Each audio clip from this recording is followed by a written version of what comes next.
Hello guys, this is Angry Eli. I got the new controller. It's compatible with Switch, Switch OLED, Switch Lite. It's wireless, precision joystick, and dual vibration. It's kind of cool. So let's go ahead and unbox it. Wow, rapid. Wow, it won't get stick drift. And that's the charger. And we gotta get this thing out there. It's right there. You just need to charge with your dock. We'll be right back. So guys, you gotta charge this controller for a few minutes.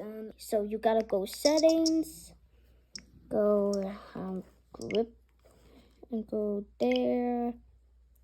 And now you gotta hold the home button for 5 seconds.